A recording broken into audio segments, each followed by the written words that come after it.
Center Gallery 2021 Annual Members Meeting. We look forward to this every year where we invite our members to join us for our annual meeting. We have a review of the year past and what's coming up. Today we celebrate 44 years of Albany Center Gallery, which is a pretty amazing feat considering we're a nonprofit art gallery. To be around that long, I think it's a testament to what Les Urbach started 44 years ago and what everybody's carried on. We also have another milestone to celebrate today, as April marks our executive director, Tony DeSico's 10-year anniversary at the helm of Albany Center Gallery. Yay! Congrats, Tony. I think we'd all agree that Tony has done a remarkable job running the gallery and growing the gallery, and also enhancing its reputation in the community. The board would like to recognize Tony's achievements with a special presentation this evening. We'll start off with that, and I invite board member Jessica Mansmith to speak at this time. Hi, everybody. Hello. Jessica Hansen, Yes. but you know, Mansmith's okay. That's Oh, fine. Hanson, I'm sorry. That's okay. I keep making that mistake. Oh, you know, I finally got over it. I was writing Mansmith on everything. So congratulations, Tony. We feel that your leadership, sorry, I just ran into the studio. Your leadership has been just absolutely wonderful with all of the outreach and connecting with partners in the community. Your tireless efforts to promote all of the artists in the Capital Region, the incredible partnership that the gallery has done to bring those wonderful murals to downtown that everybody sees, not just, you know, people who live here, but people who visit. So as part of our recognition to you, we got you this fabulous award, very beautiful and heavy. And it says, in appreciation of Anthony DeSico for 10 years of visionary leadership at Albany Center Gallery, 2021. Whoa. Very cool. Congratulations. Congratulations. Congratulations. Thank you. You're welcome. And Jess likes the award so much, he's going to keep it in her living room and let you come visit. I'll keep it polished. Wait to see people in real life. That'd be great. Tony, we're not quite through with you yet. In addition to that beautiful trophy award, the board would like to bestow upon you an appreciation of all you do, the following gifts. We all chipped in and collected money, and we purchased you a $600 Visa gift card. We were also going to give you a 1-week timeshare vacation at a Vacation Village resort anywhere in the United States. And Annette Nannis joyfully chipped in a $75 gift card to New World Bistro and Bar for you to have a gourmet dinner at. So we're very appreciative of all you do for the gallery. And we're looking forward to many more years of you at the helm of the gallery. Yeah. Awesome. Thank you. Thank you. Congratulations, Tony. Thank you. I appreciate it very much. Okay, Wow. you want to say something, Tony? Yeah, I very much appreciate it. Just from 10 years ago at our old space, when past board members brought me in, I think I interviewed possibly with Carlsberry and a couple other board members, and just appreciate you trusting and believing in people to do, you know, good work. And that's what we strive to do every day, is work with community people and artists to, you know, trust in them to do good work. And I'm happy to be able to do this. So thank you all. Thank you, Tony. Welcome. All right, let's get down to official business. For those of you who don't know me, I'm Kevin Dubner. I'm the board president at Albany Center Gallery. I've been president for 3 years. My term will end with this meeting, as the president and vice president positions have 3-year term limits at the gallery. So we'll be electing a new president and vice president tonight. we run on a fiscal year which ends on March 31st. Our annual members meeting is held every April, and all the members of the gallery are invited to attend. If at least 10% of the membership is in attendance at the meeting, they would get a collective vote on anything that's brought to vote at the meeting.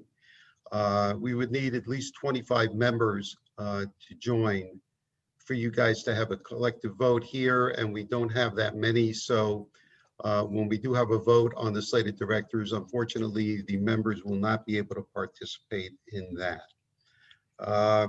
At each board meeting, we present a consent agenda, which, Tony, can you get that on the screen?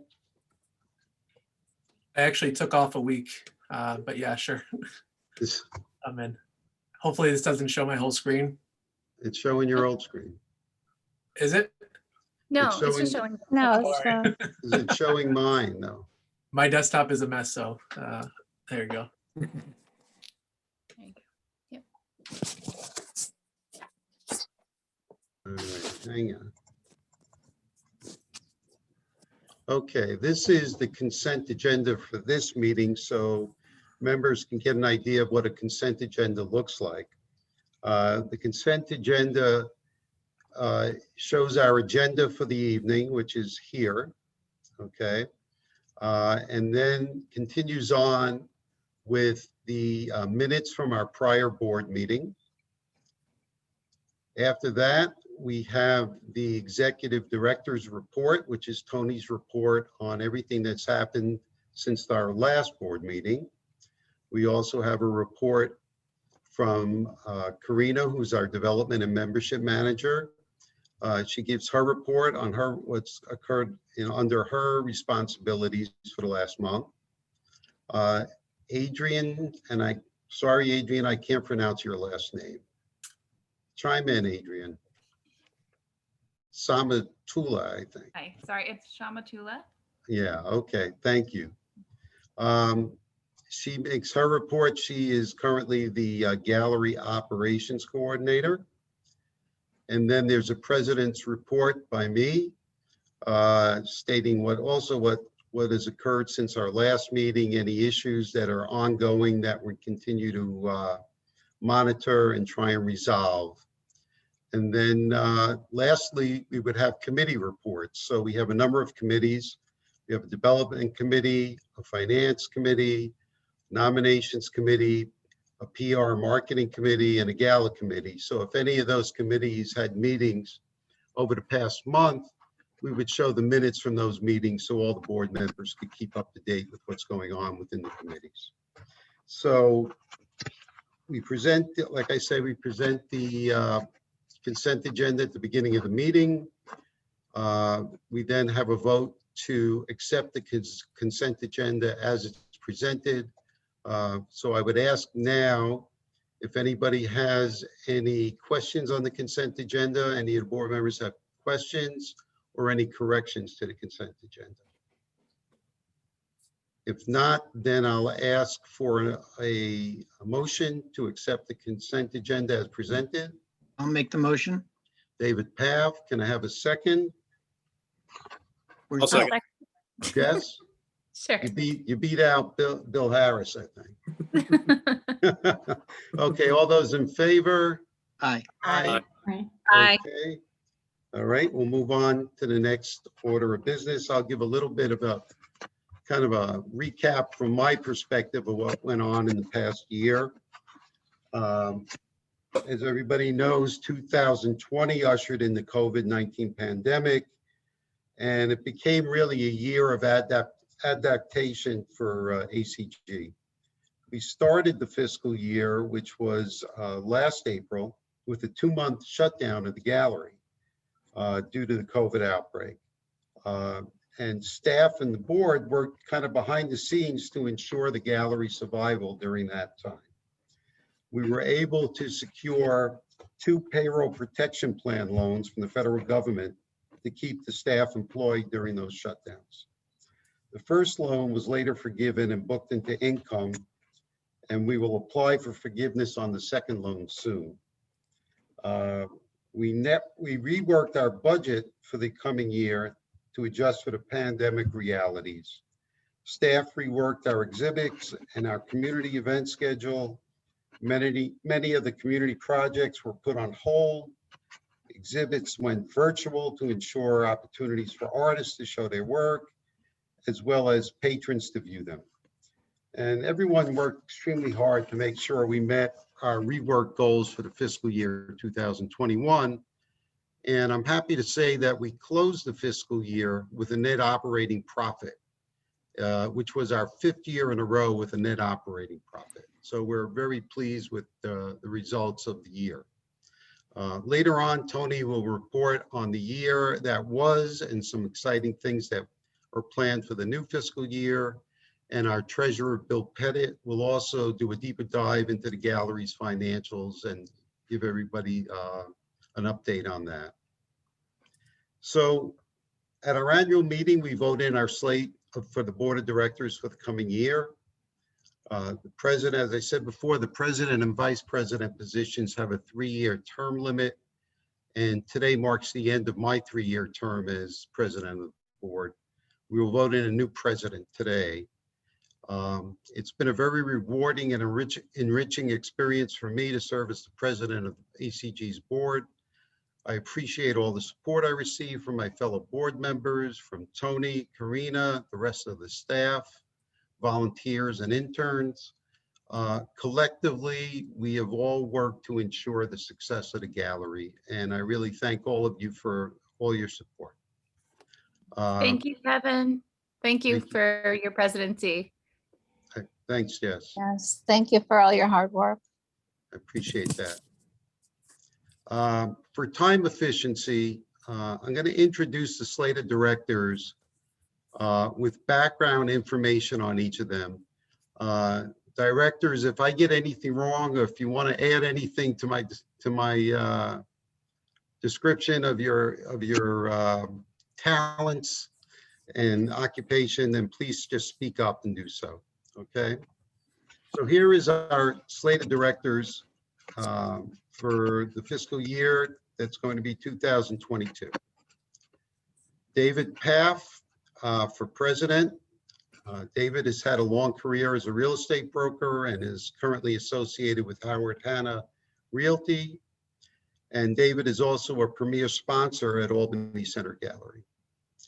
He is currently vice president. Rita Papandrea is up for vice president. Rita has a long career in the insurance industry as an analyst and is also a talented sculptor and artist.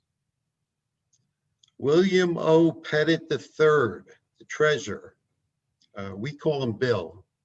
And he is a real estate investor, a talented landscape and portrait artist, and just an overall man about town. Hey, Kevin, can I interrupt just for a second?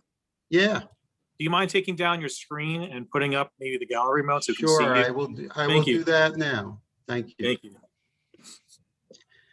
James Carr is currently secretary and will continue on as secretary.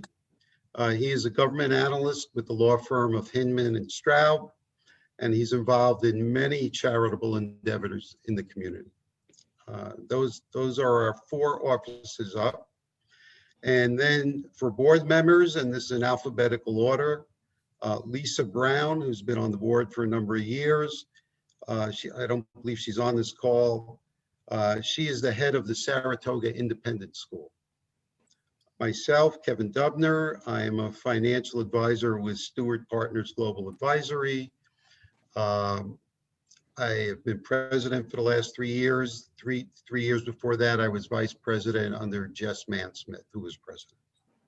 And Stu Horn, who is on this call, as I said, he recruited me to the board 7 years ago, and it's great to see him.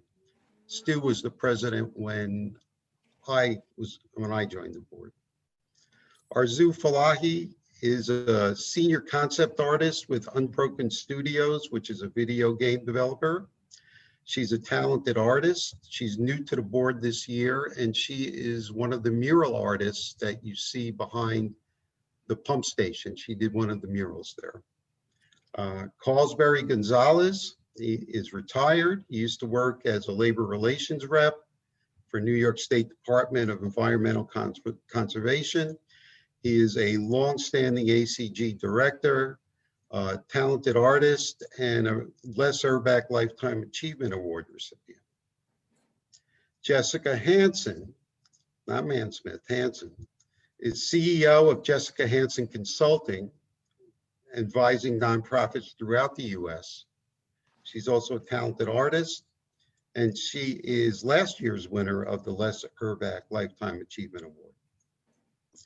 William Harris, we also call him Bill, longstanding ACG board member, very involved with a lot of nonprofits in the area. He's an attorney with Lavelle and Finn, and he is also a Les Urbach Lifetime Achievement Award recipient. Annette Nanis is owner of New World Bistro and is also new to the board in the last year. And Annette is also very involved in a number of charitable organizations in the area.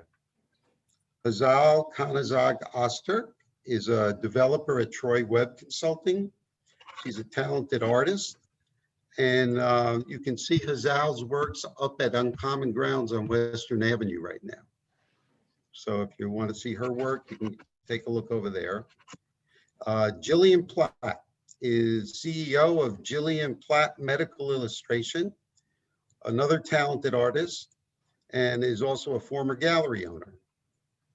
Ruby Silvius is an internationally renowned artist living in Coxsackie. She is new to the board in the past year, and she's just a wonderful individual.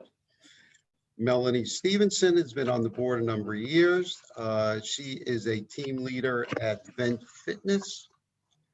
And Ed Tixon is an art professor at the collegiate level locally. He's a talented artist and chairs our exhibits committee. That is the slate of directors up for vote. Can I have a motion? I'll make the motion. A motion to accept these directors in their positions that are indicated. Can I have a second? Bill. Bill Harris. Hi, Bill. Okay, all those in favor of the slated directors as proposed, please say aye. Aye. Aye. Aye. Okay. Congratulations to David Paff, new president, and Rita, new vice president. I will now hand the imaginary gavel over to David to take over the meeting as new president. And thank you all. Thank you, Thank Kevin. you, Kevin. Kevin. Thank you, Kevin. And as outgoing president, I wish to commend you on your dedication to the gallery. I look forward to your continued participation during my term in office. But I'd also like to thank Rita for taking a leadership role as vice president, Bill Pettit for continuing in his new role as treasurer, and of course, the incredibly reliable Jim Carr for his continued diligent service as board secretary. Thank you all. Yep. And again, congratulations to Tony, our determined leader, on 10 years of service and just mildly spectacular accomplishments. I want to overstate that. Okay, yeah. I mean, I can just see his head filling the Yeah, screen. we don't want to get him to get a swelled head. do we? Exactly. Okay, so moving along with the agenda, I believe we have a report on financials. Bill Pettit? All right, I will have to share my screen. Yeah, Kevin, can you bring up the Yes. balance Yes, sheet sir. first? Hang on.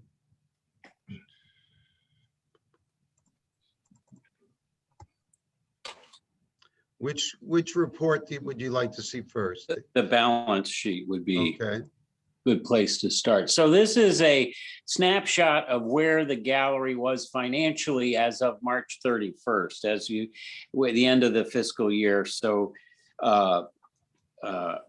we'll start there. This is, as I said, a snapshot of the finances as they exist, pretty much probably still today, a little different, but I won't go in there. If we look on the left side under assets, we have $45,785 in the checking account at M&T Bank. And then other current assets, we have a Schwab brokerage account in which there is $11,941 in restricted monies and $41,946 plus 2602 in unrestricted funds. Plus, we have a position in Trustco of 27 that's valued at $27,055 as of March 31st, bringing our value of the Trustco, the Schwab account to $83,544. So adding that current assets and the up, you'll notice that we have a total of $130,429 in assets. Plus, there's some fixed assets which are have to do with the gallery space itself, bringing our total assets to $144,731, which is terrific as a strong asset base. Liabilities on the other side of the equation, on the right-hand side of the screen, I invite you to look at the one liability, $24,820. That's the PPP loan we got from the federal government, and that will be forgiven in the future, and at which time it will disappear off of the liability side and migrate over to the income side. So we have very minimal liabilities. We have a very strong equity position. Now, if you'll bring up, Kevin, the P&L for 21 versus 20, I think that's more instructive than the budget. Is that correct? Yeah. So this is the profit and loss statement, which will show the actual way funds flowed through the year. There's a lot here. I won't go over all of it because it's just, if you're interested in detail, get a hold of me and I can send you this report. So if you look at the revenue side, and that's all the way down to the bottom, our total revenue for the year was $269,397 compared to the previous year, which was $282,791. We were off a slim 4.74% on the total revenue. That, of course, was the pandemic year. The majority of the some of the revenue was made up by the federal government in the PPP loan process.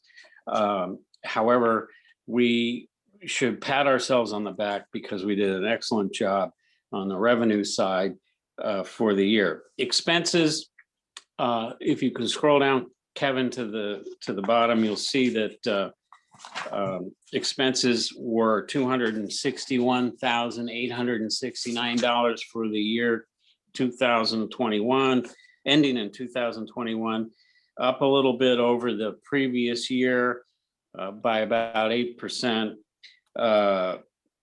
Nothing sticks out as being overly problematic. So we ended up the pandemic year of 2020 to 2021 with a net income of $14,000 versus what might be called a normal year. The previous year, we had a profit of about $30,000. So we were off a little bit, but we survived. And of course, that is the position where the gallery is today financially. Here, we hope to continue on with the dynamic growth that we've seen in the previous 5 years. And that ends my report. Thank you so much. Thank you, Bill. Thanks, Bill. Thanks, Bill. Next, Tony, would you care to tell us where you've been and where we're going? Thing. So I'll share my screen, but first, I just wanted to thank Kevin for the past 3 years of work and service. and really helping us get to the next level. And to the board, obviously, thank you for trusting the vision and being part of helping us reach these goals, and to the members that are online now, and also volunteers and interns and people that support us with helping out the gallery.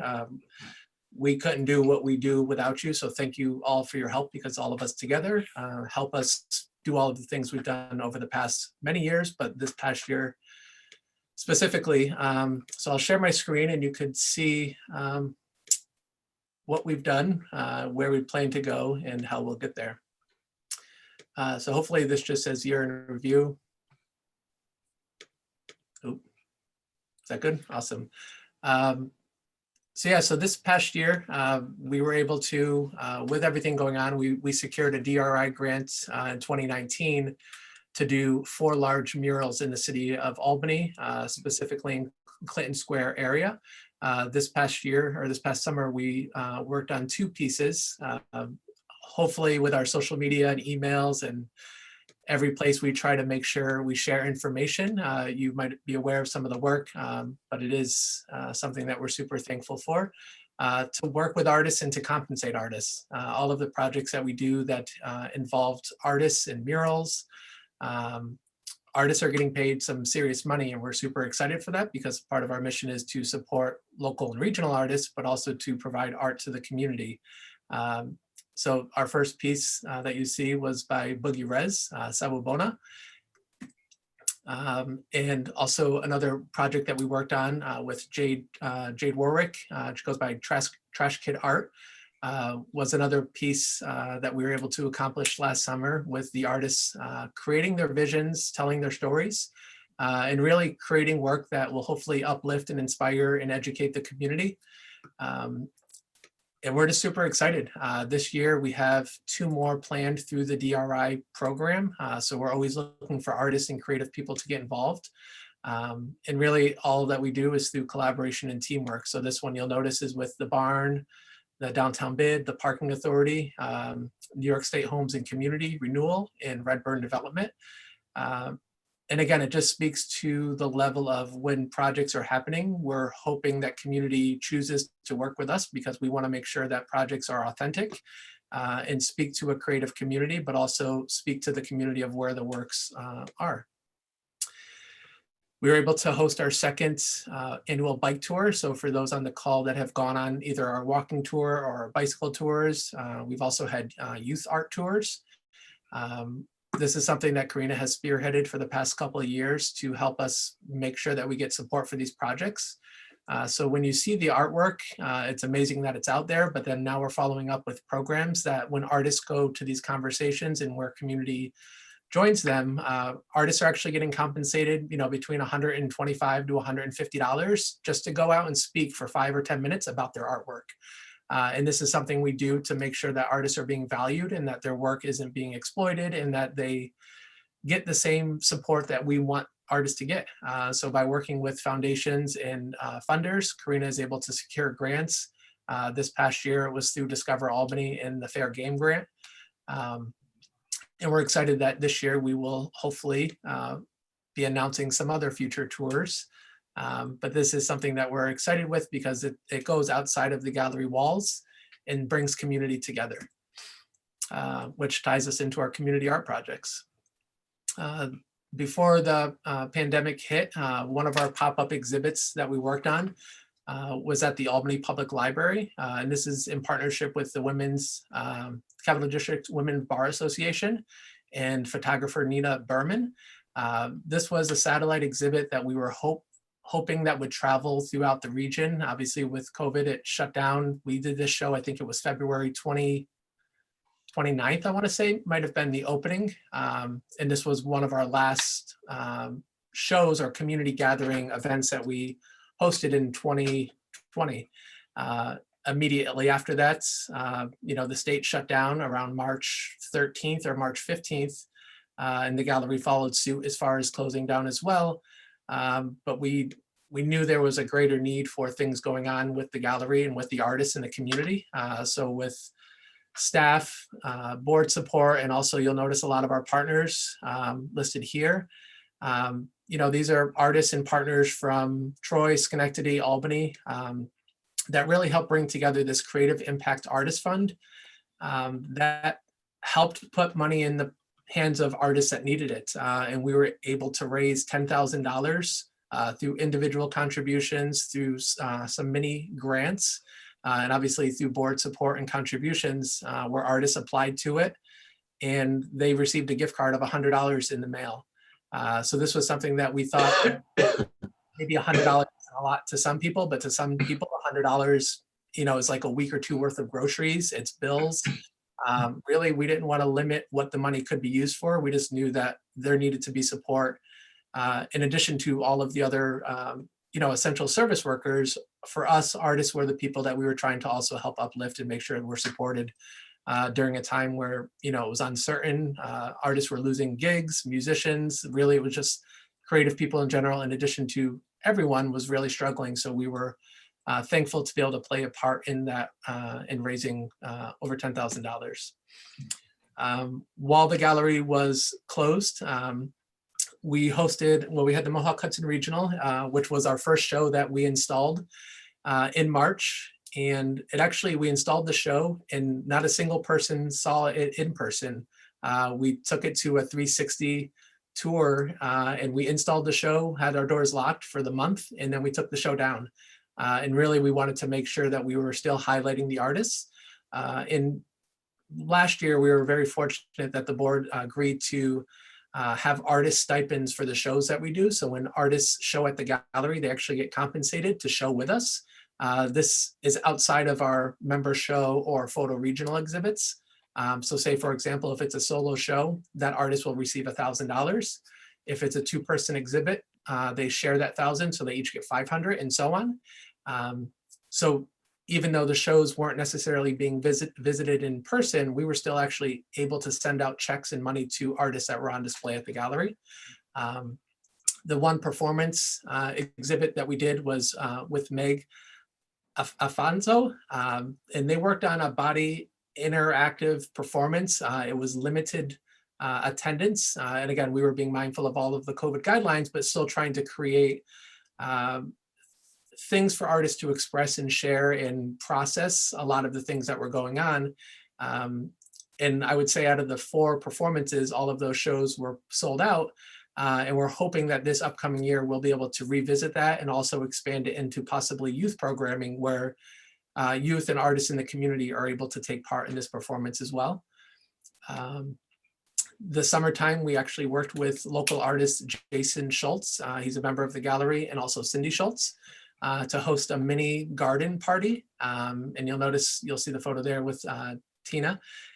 This was an opportunity that Jason reached out for the past 2 years to host mini pop-up garden party events.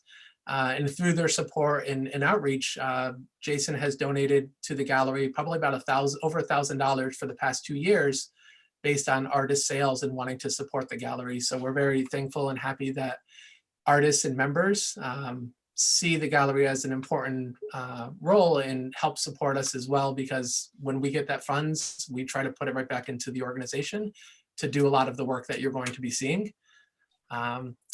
Last summer, 2020, we did our first summer youth employment program that's working with the city of Albany.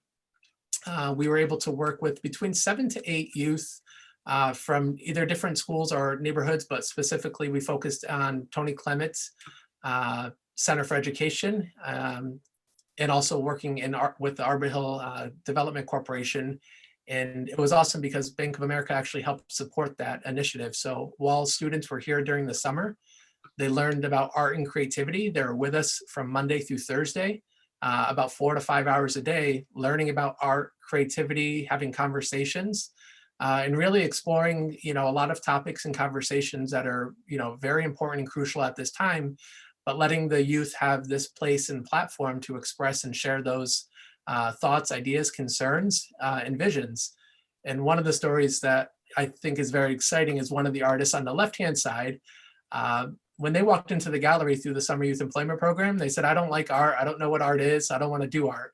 And by the end of the program, they actually ended up creating their own 8-foot by 4-foot movable mural and was super proud of the work that they've accomplished during that time. So it just, for us, it goes to show that putting in the time, the conversations, and the focus, and the many hours to help support and uplift artists, and specifically young artists, it really gives them a sense of place and hope, and it helps build confidence. And we're hopeful that this year we'll also be able to continue doing some of these youth programs that we find very important, because these are the future artists of our capital region.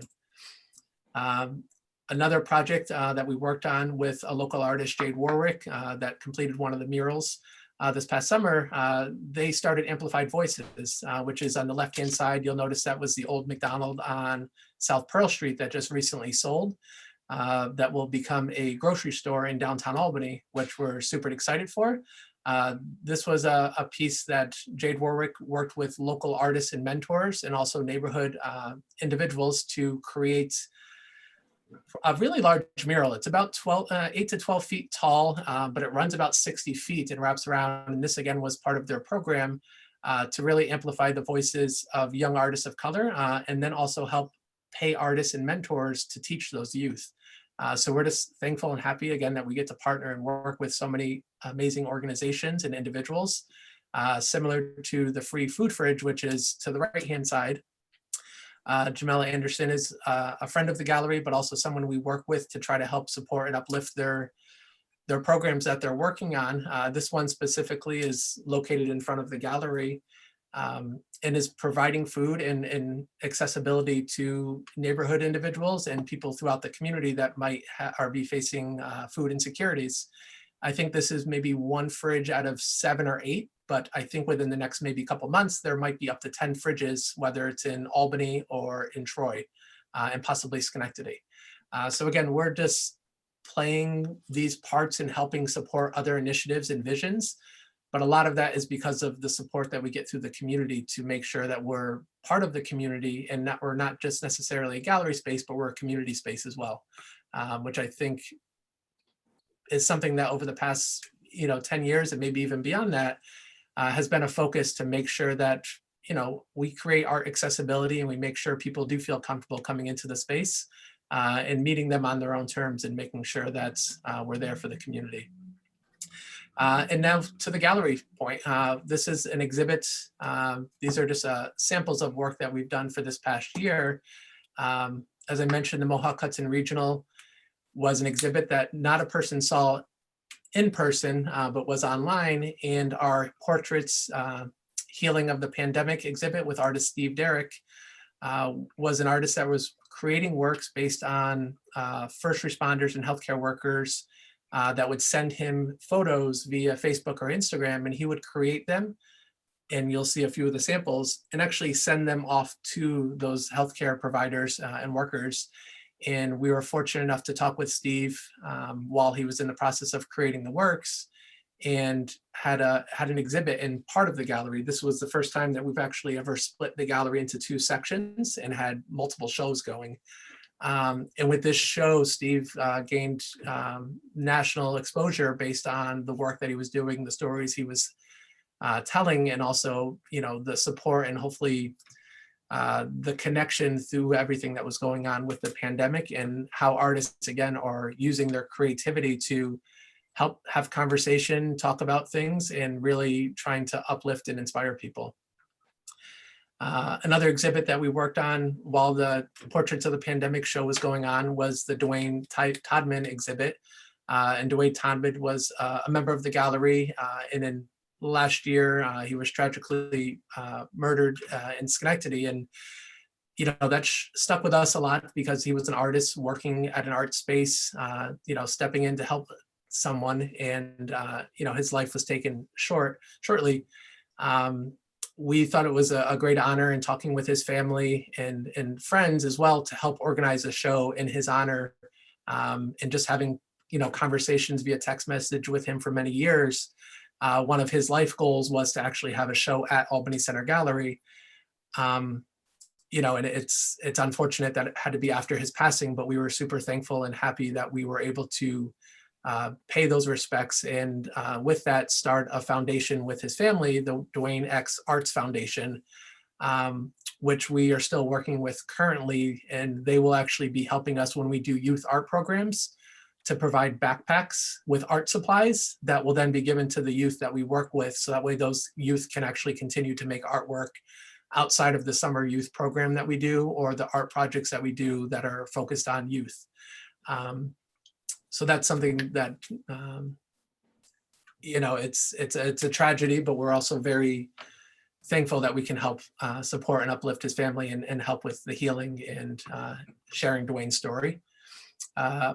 One of our curated exhibits that we also did, I don't know the timeline, what month this was, so I'll just assume it was after June or July, was a 6-person exhibit. And this is part of our exhibits that we do throughout the year. We try to make sure that we're representing and showcasing artists that have either been new or emerging, and then artists that are also established. So this is one of our exhibitions that, you know, working with our exhibits committee and then working with our associate curator, Jenny Tang, piecing together these shows. And we're excited to announce hopefully our upcoming exhibits this year as well. And usually we do between 7 to 8 major exhibits in the gallery. You'll notice that was number 4. Number 5 and 6 actually are kind of 2 shows in one. It was the photo regional. And usually we host the Salon Photo Regional. This show was actually supposed to take place in May, but obviously due to COVID, we had to postpone it. So we ended up doing this a little bit later in the year because, you know, when artists were going to get their work printed or framed, a lot of the stores around us were closed. So we had to postpone this exhibit, but I'm very glad we were able to because we were able to have shows during that time. But then also showcasing this one, we had over 200 works on display from 80 photographers. And I think, not 100% sure, but the Alpaca Gallery actually has the Photo Regional Youth Spotlight that is going on now. And that is a continuation of the Photography Regional. So if you do have time, check out Alpaca Gallery to see the youth art spotlight that is based on all photography. And it's kind of a remake of the Photography Regional. Am I talking slow enough? Am I good? All right. Another exhibit, going back to our 7 exhibit and 8 exhibit, was Inner Spaces. And again, each of our shows that we work on, we spend months doing it, but also we put a lot of effort into the time that we have while we're creating it, just based on artist submissions. Not every artist that submits is a member of the gallery, although we encourage membership. Some artists we show aren't members of the gallery, but we are seeking to find artwork that inspires and creates conversation. And Inner Spaces, I think, did just that. You'll notice in the left-hand corner of this is actually one of our board members, which Reed, I believe you were a board member at the time, but this is a process that went through our jurying process. You know, we have 7 to 8 committee members that review the work. And really, we just try to create a space that people can walk into and take in. On that note, we're always looking also for exhibit committee members. So if anyone in the audience is looking to join those types of committees, please feel free to reach out to myself, Karina, or David Paff, and we'll try to help organize you to a committee that you might find interest in. Sorry.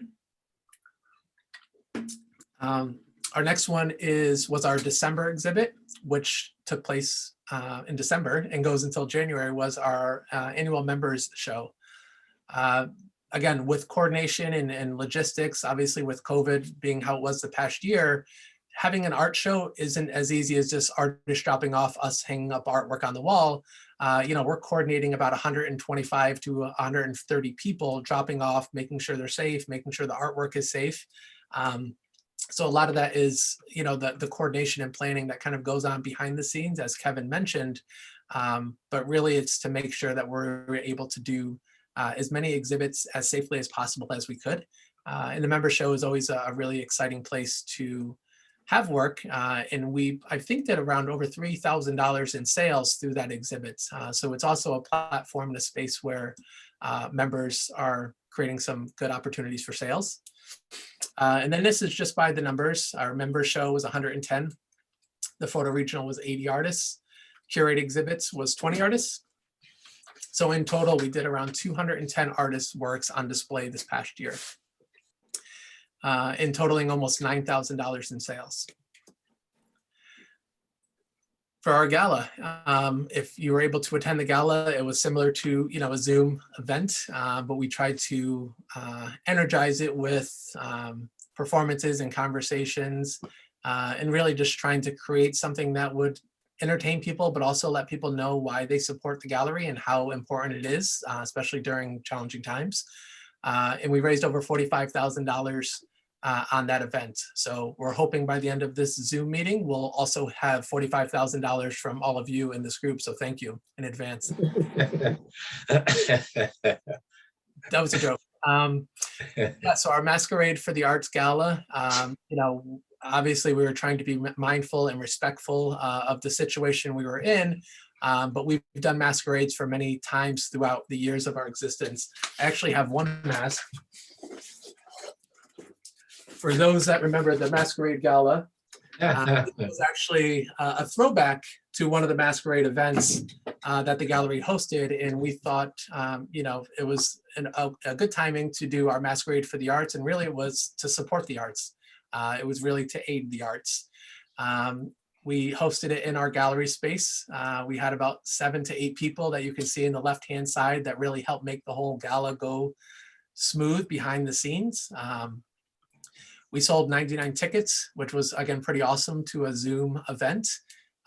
We had 15 corporate sponsors and 60 honorary committee members. So to many of you that are either an honorary committee person or someone that purchased a ticket, we appreciate the support because it really does help us kind of go a long way. And the fancy award that I got this evening, we also gave out 3 awards at our gala. One to Jessica Hansen for the Les Urbach Lifetime Achievement Award. So congrats to you, Jess. And this year, we also were able to give out the Mona Ruth Brickman Memorial Artist of the Year Award. And one went to Dwayne Todman, and the other artist was Yi Chin Sai, that received our Artist of the Year Award. And again, that's something that we've done, I believe, 9 years. Giving out $1,000 to the Artist of the Year Award. And we're hopeful that this year we're able to continue that and possibly even increase that award. And again, it all goes back to finding ways to support creative people and trying to pay artists and creative people to do that type of work. Obviously, I would be preaching to all of you if I said how important art is, but it really does make a huge difference in our day-to-day lives. And we're thankful that we can keep doing that. Which brings us to our retail store. Our retail store we've worked on for probably 3 years since we've been at our current space. We reimagined it over the past little bit just to try to figure out, is the retail store working? Could it be better? Can we improve it? We actually have a committee for that if people are interested in joining the retail store committee. Currently, we had the 24 artists. We sold 82 items. With net sales of around 1,700 and paying out 1,100 to artists. Again, that might not seem like a lot of money, but artists that are making either $50 or $100, whether it's through us or other spaces, we're just happy that we can actually put money in people's pockets. Membership is something that I will not talk about because I will let Karina do the membership updates. For those of you that know Karina, no introduction, but Karina, please take it over. Thanks, Tony. Thanks for the recap, and thanks to Tony and our board for the awesome leadership in general, but especially this past year. I'm sure it threw all of us in for a loop, and it was very humbling and kind and inspiring to have such great leadership to work with. Tony, if you can keep sharing your screen and going through, great, thanks. Yep, going through the slides, that would be great. So we have a year-by-year comparison of our membership numbers, about how much we budget for in terms of numbers, and how many total members we have. So due to the pandemic, we didn't skyrocket any members, but we're still very thrilled that a lot of you have come back to us year after year. And we've maintained about 250 plus members going through for the past 4 years or so. So our membership goals for this coming FY, which started April 1st, is to increase our number of members. So keep promoting our membership and bring our members back to us, reminding them to renew when the renew's up. And that includes making membership more appealing to you, making it more community-based, interactive, adding more benefits, discounts to local businesses and whatnot. So if any of you have any thoughts on how we can make our membership better for you, more appealing to you, make you want to get your friends to be members, please, email me. We want to hear what we can do better, what would make you like it even more. We're always open for feedback. And we're gonna hop on over to grants. So we had a goal of gaining $45,000 in foundational support, and even with the pandemic, we've surpassed that, and this number does not include our PPP loans. So that's pretty cool. In addition to that, we applied to over $20,000 in completely new grant opportunities that we've not applied to before in the past.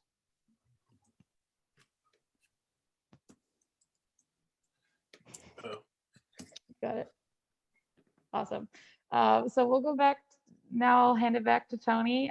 If you want to do our recap in terms of numbers and goals and what we hope for the upcoming FY. Sure. So in this little photo that you see here is the past year. We actually were nominated through the Times Union. And I don't know if it's public or if they've shared it, but we were top 5 galleries in the region, which we were very thankful for. So again, that is accredited to all of the artists and the work and the community activities, and really just making sure the gallery is doing work that is important and really highlighting the artists producing that work.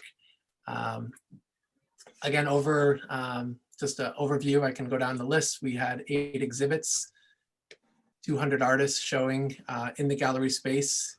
And actually we were closed for 5 months during the pandemic. And when Karina showed me that number, I was like, it doesn't seem that way, because although we were closed, it felt like we were working every single day.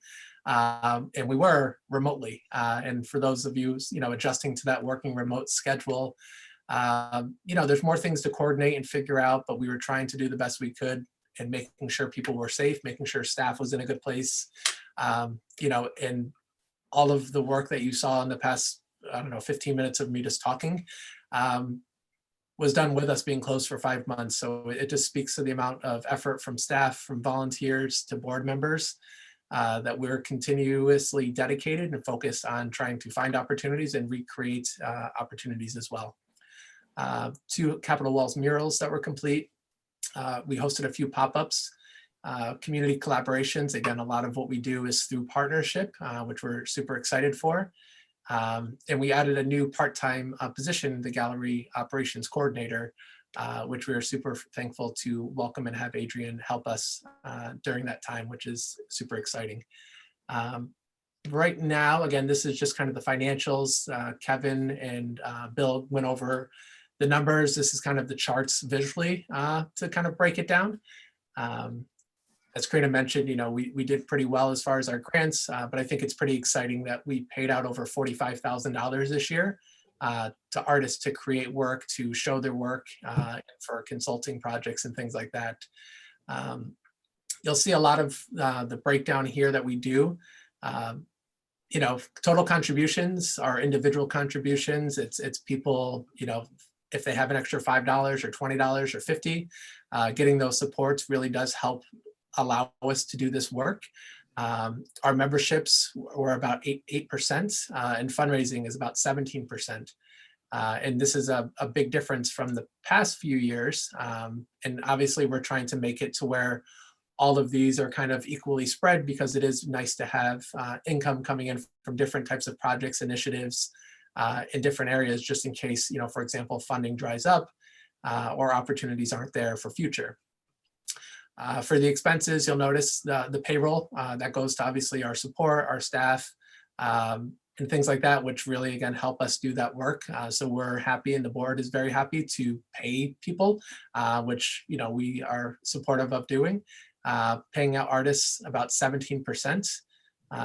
Again, we kept our expenses down through the gala just because it was a virtual gala this year. We didn't have a lot of costs for that.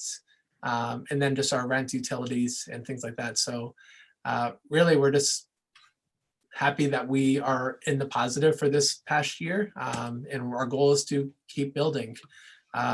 You know, when we build, we're mindful. We're trying to create structures as far as our staffing and making sure that we don't just increase staff to, 10 people, but we're doing it slow and steady. And for those that have been with the gallery for many years, even in the 70s and 80s, it was usually a staff of one, possibly a staff of 1.5. We're thankful and happy, that we have a staff now where we have 2 full-time, 2 part-time. We have a bookkeeper that also helps supports us. So we're building out the organization and we're doing it slow and steady. And you'll notice our increase from our FY17 at 155,000 to our FY21, it's up about 110,000 during that time period. In previous year, it was a little bit better. It was 266,000.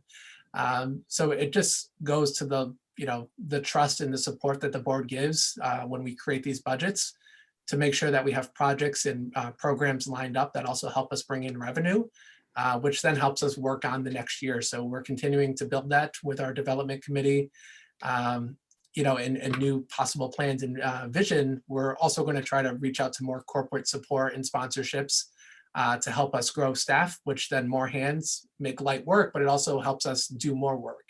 And I think one thing that our staff isn't afraid of doing is working. We really work a lot, and I can't speak for everyone, but we really enjoy the work we do. So it's very rewarding in that sense. So we're excited to keep building. Some of the goals that we have for this upcoming year, we're going to work to build and develop our board of directors and our staff. And this is with programs. Currently, Karina is in a program that helps Karina as an individual, but also helps Karina in her development role at the gallery. We're going to be looking for training for staff as well, in addition to board. And the goal is to always be doing better and trying and making sure that we are doing the best work that we can do as an organization and for the community. We're looking to secure more sustainable funding. And this is so that way we can actually keep building. It's nice if we get a grant, say for $10,000 or $20,000. But if it happens once and then we don't have that the following year, it's hard to build an organization that way because we need those reoccurring donations or grants. And that's something that we're going to work towards this year to make sure that we can keep building and then continuously having steady income coming through. Expanding intentional outreach and community events. Again, this is something that we actively do. Board members do this as well, but it's everything that we're doing, we do with intention. We understand the reason and the importance of working with community organizations and individuals. And I think that is, a lot of where we are now is because of a lot of that work we've been doing over the years. And we're continuing to build those just until recently. Today on our social media, we announced 2 different projects with other partners, whether it's the Alpalka and the Albany Airport or the Red Bookshelf and the Albany Barn project with art and literacy program that we're doing. So the goal is to just keep doing these programs and finding ways to collaborate and share resources, because as a lot of arts organizations, we don't want it to be a competitive space. We want to make sure we can collaborate and work with other spaces as well. And it helps us do a lot of the work that we do. So we're thankful for that. And continuing offering artists opportunities and free community program. When we say free, it's free for the community to join, but what Karina spends a lot of time on doing is writing grants to help make it free. So we're happy when organizations and corporations help give funding to give to us, but really they're giving through us by making sure that we're able to do these programs. And we're happy that we can connect organizations and businesses that have funds to individuals and communities and businesses that are looking for programs and activities. And we're trying to bring all of those together. And I think this upcoming year will be very active and engaged with us as far as the work that we have planned. Next steps is to establish more opportunities for donors, memberships, and supporters. All of you, thank you, your members. So we appreciate that. And the goal is, how do we help reach more people? We might have a membership of 250 a social media presence of 5,000, but there's 90,000 people in Albany and 1 million people in the capital region strong that they're promoting as a creative space. We want to try to reach as many people as we can to let them know about opportunities and resources and ways that the gallery can help support, but also showcase work and highlight work, and welcoming people that have college degrees, that don't have college degrees, artists that are more focused on visual design or graphic design, photography. Really, there's artwork in every aspect of creativity, and we just want to try to find a space that we can help support that. So if any of you members or obviously board know of others, please share our information with them, because we are always looking. And new gallery committee members. That was something I mentioned earlier. We have exhibits, finance, gala, PR, and nominating committee. Those are ongoing opportunities that if you want to spend an hour a week, an hour a month, or 5 hours a week, or 5 hours a month, there's a space for you at the gallery. And what we try to do is line up things that are your interest and how it can help the gallery and the community. And we try to make sure that they go in a parallel direction to really support what you're looking for in giving back and supporting the community, along with what the gallery can also do. And our ACG staff, I thank you. Karina, thank you. Adrian, thank you. Jenny is not here, but thank you, Jenny. And to the board members, staffs, interns, volunteers, and members. We literally cannot do this without this whole group, and there's people that aren't on this call that are also very crucial to that. And I think that's kind of the atmosphere that we create, that it is really a group and team effort. So all of the cool stuff, the good stuff, everything else that goes on, it really is a team making this come together. So I appreciate you all. And I will turn it over to David Paff, our new ACG president, for the Q&A questions. And if you have anything that you want to share, talk about, you can either put it in the chat, or David, you can call on people if you see their hand. And we're just looking to hear back from you. Everything, if it's good, if it's bad, if it's something that you want to see, if you just want to say hi, we just want to hear from you. So thank you all, and I will stop sharing my screen and I will stop talking. Thank you, Tony. Let's see who we've got up there. So if anybody wishes to ask a question, make a comment, either you can use the chat or you can unmute your microphone and speak up, but we do ask that people not speak over others. Do we have anybody who's interested? Holly's hand. Holly. Tony, you mentioned 2 new projects. Can you tell us a little bit about them? I probably did mention that, but I don't know which ones I was thinking about. So You mentioned the library, the little free library, or red library, and something with the airport. cool. Yes, sorry. So the Red Bookshelf is located in Albany. We partnered with them as part of our youth art series. So this year, instead of doing just a 1-month youth art activity, we've expanded it for the full year. And the goal was to find organizations and partners that are focusing on youth initiatives. And one with the Red Bookshelf in the Albany Barn is art and literacy. It started off as an idea of getting a novelist or a graphic designer to talk with youth on Zoom to help them create and illustrate their own stories or graphic illustrations. Then it merged into artists that have produced murals, having youth write about those murals and how art inspires them. So it's 1,000 words for $1,000. The Red Bookshelf is actually funding the project, so it's open to Albany High and middle school students. I believe K through 12. They're eligible to write 1,000 words. They'll submit it to our jurors to review, which are some of the muralists that we've worked with. And one of those students will win $1,000 cash. They also have prizes of computers, technology, and other awards that we will be giving out as well. So that actually is live as of today. Students have about 2.5-3 weeks to submit to that. And there's no fee. They just have to look at artwork and feel or write about how it makes them feel and how it inspires them. And the other project is the Mohawk Hudson Regional, formerly the Artists of the Mohawk Hudson Region. We've been working with the Albany International Airport and the Alpaca Gallery. And today we just launched the call for art for that. So artists are able to submit. The cool part is usually it takes place at either the Albany Institute, which it happened last year, the Hyde, which would have happened in 2 years, or University of Albany Museum, which would have happened this year.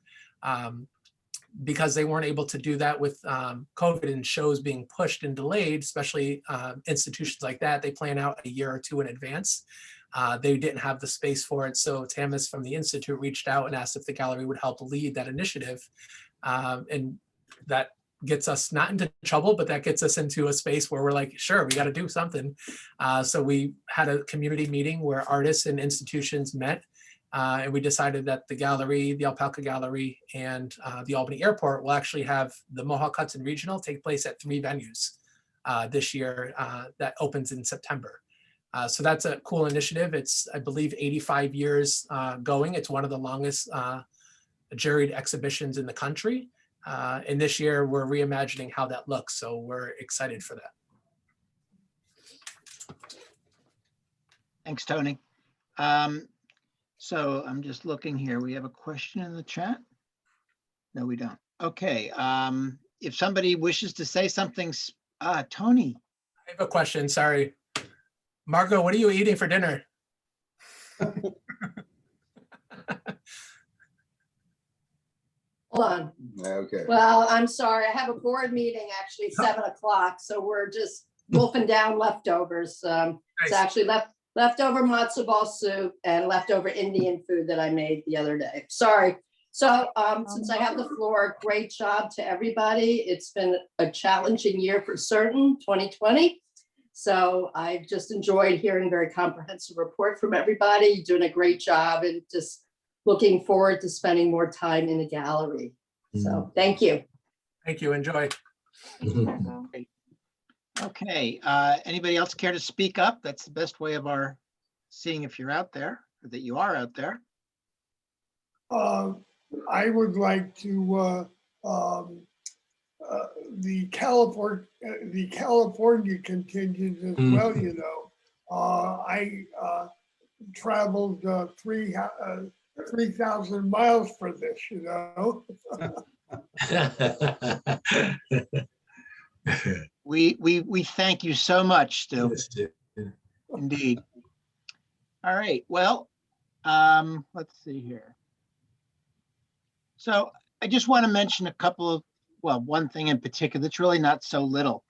Our success over the past years is solely attributable to the leadership of the organization, the support of our members serving as volunteers or on committees or on the board, and of course our staff. But to continue the momentum, we have to have more members step forward. We need more members, but we'd also like more members to step forward to serve in a number of roles. As Tony mentioned earlier, it can be an hour a month, an hour a week, whatever. You're not going to be alone. The burden's not going to be overwhelming. But I ask that you either reach out to me, a board member, any of the staff, to perhaps give us a few hours of your time, your expertise. The only thing I can assure you is you'll enjoy it immensely. Finally, I don't know if we mentioned it, we do have an open position at the gallery. It's for pay. We're anxious to fill it. Please check the Albany Center Gallery website for the description, or you can reach out to Karina. And there being no more questions, the 2021 annual Albany Center Gallery meeting is ended. May I have a motion to adjourn? I'll make the motion. And a second, Bill. Thank you. Maintain that. Thank you very much. On that basis, the meeting is adjourned. Thank you, everybody, and we'll look forward to seeing you again soon. Have a good evening. Yeah. Great night, everybody. Thanks, everyone. Thank you, everybody. Bye. Yeah.